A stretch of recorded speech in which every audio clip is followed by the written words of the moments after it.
I have loved Beauty and the Beast since I was about 4 years old. The movie came out the year I was born in 1990, and I just fell in love with Belle. She was this feisty young woman who spoke her mind and had all of these ambitions and was incredibly independent and wanted to see the world and was so smart. And I loved how she had this relationship with Beast where they were just toe to toe, and that to me just seemed like such a dynamic and interesting kind of relationship that I'd never seen before in a fairy tale. I was just enamored with the whole thing. I was just so in love.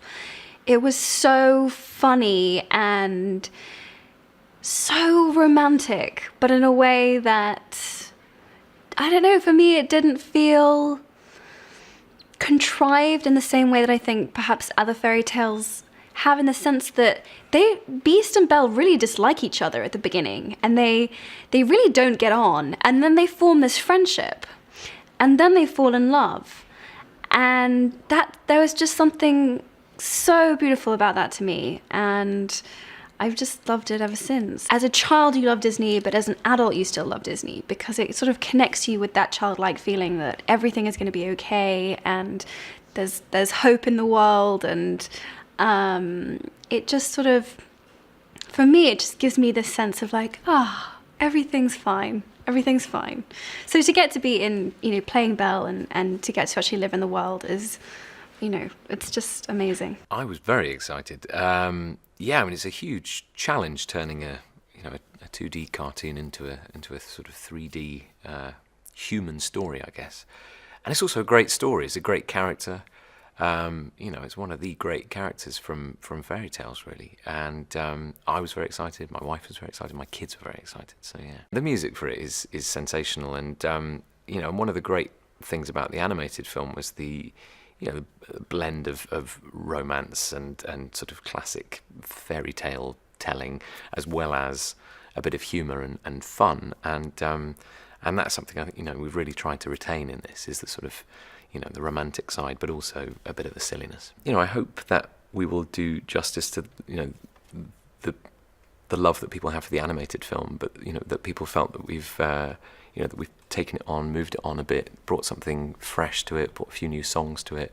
Hope they like those, and I hope that it becomes another classic, really, that families enjoy and that kids enjoy, and get them sort of engaged with the fairy tale again, because it is one of the great fairy tales, I think. Something that Bill and I were keen to sort of bring out was this sense of a sort of petulant, spoilt child, and the sense of kind of entitledness that led to his downfall, really, and so that was quite fun, just to kind of work into this very short little montage, almost entirely through the medium of dance, which is not something I'd done a huge amount of before.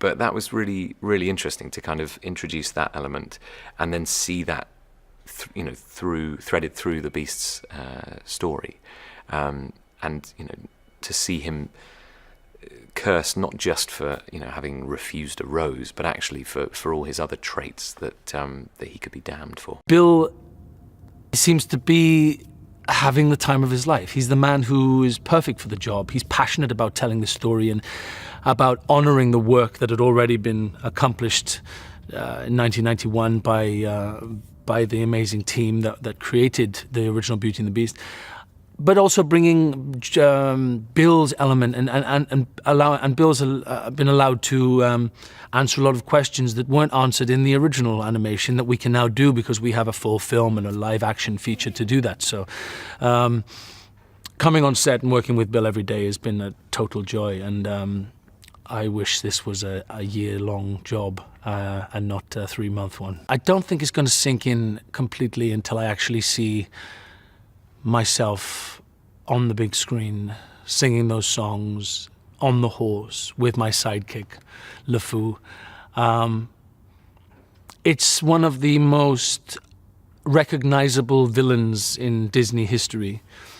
And I've been privileged enough to be given the honor of bringing him to life in a human form. And so it's magical. It's very exciting. I just hope people think I've got enough hair on my chest. Probably not.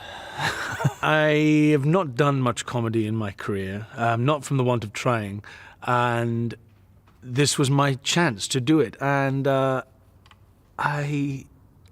hadn't thought so much about how the interaction would work with LeFou, and then I met Josh. And then I realized that whatever I had in mind that was going to be funny was only going to be emphasized and made better by having the likes of Josh in the scene with me and allowing me to bounce off his timing and him bouncing off my timing. And I think you will probably see that there's a lot of, we like each other, and we have had the best time. It's been just a wonderful experience on and off the screen. But I think on the screen, I think you do notice, you'll see that this timing and this compatriotism we have with each other started off the screen, and so we've brought it onto the screen, and we've just had the best time. He's a very, very funny man. He's a very happy man, and he brought a lot of light and warmth to the film set and also to the scenes. I think what he's done with LeFou is he's brought a much more three-dimensional character to LeFou, somebody who has a heart, who thinks a little bit more, but is desperately enamored by Gaston and adores him in a way. And we've had a lot of fun playing those elements of his character with mine and my character with his. I remember going to a theater in South Florida and watching Beauty and the Beast for the first time. I think it was in 1991, and the memory that I have, other than the fact that I was watching something completely magical, was Be Our Guest ended and the audience erupted into applause. And that was, at that time, a very unfamiliar response to going to see a movie. It was much more, you were much more likely to see that in live theater. And to elicit that kind of response from an audience, I thought was pretty amazing. And something I definitely remember vividly. It's breathtaking. I mean, it's funny because every day we would come to set, the actors would look at each other and say, like, this is insane. The amount of labor, the amount of manpower that it takes to create just a scene, you know, like this or anything. It's just, it calls upon every creative asset that you have at your disposal. And we had the best of the best working on this, from hair and makeup to production to the set designers to props.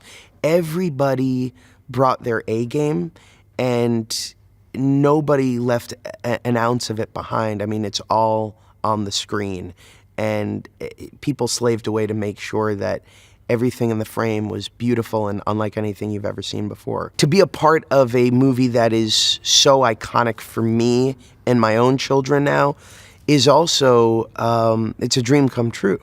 I get to recreate many iconic moments and hopefully provide audiences with new iconic moments as well. And while we're paying respect to a classic, I think in many ways we're setting out to create a new classic at the same time. It really was the first modern Disney heroine, Disney princess, you know, who doesn't want to be a princess, who doesn't really care about finding the prince. You know, someone who's more interested in books and seeing the world and kind of figuring out who she is than in finding a guy and getting married. She happens to do those things by the end, but it's not because that's her main interest, you know. So that was really, you know, a bit of a cultural leap, certainly in the world of children's stories, you know. And I think that's what's so interesting now, is it's 25 years later, and it's often things that are slightly revolutionary become, you know, you sort of lose a sense of how groundbreaking they were because they were so influential that they just become part of the culture. How do you distinguish Belle again 25 years later in a live action way, you know? And I think that was so much a part of the casting of Emma Watson, you know, because I do think of all the actresses her age, of her generation, she is the one who sort of most closely defined with women's issues, her activism at the UN, but in general, it's really become her life's mission, So it was very exciting. I remember writing her a note and kind of pointing out that, choices that actors make in their careers sort of become part of their own autobiography, and that this seemed to have such a great fit in her life that I was hoping she was interested. It turned out she had been interested for years, had been developing her own version of it, and what was then so exciting when she got on board was to work together with her. Well, I think obviously, yes, there's a great relevance. Belle's position, there's a great relevance in Belle and the treatment of Belle as a Disney heroine, somebody who is not so interested in finding the prince, more interested in developing herself and reading and figuring out what's going on in the world, But also, I think the general theme is one that was relevant then, it was relevant when the story was written in the 18th century, and it just keeps taking on new relevance. I think for us today, clearly a reminder that not that we shouldn't be distracted by surface beauty and everything that dazzles, and that real beauty comes from within. I think we're living in another moment where I think that's a message worth imparting, especially to children. When Belle is leaning over the beast and says, "I love you," finally, I think the challenge was, again, in a human way, to make you think, these two people, there's nobody else for either of them, And what that meant was, it really was an exploration of how, when Belle is walking through that town in that first scene, how did she get there?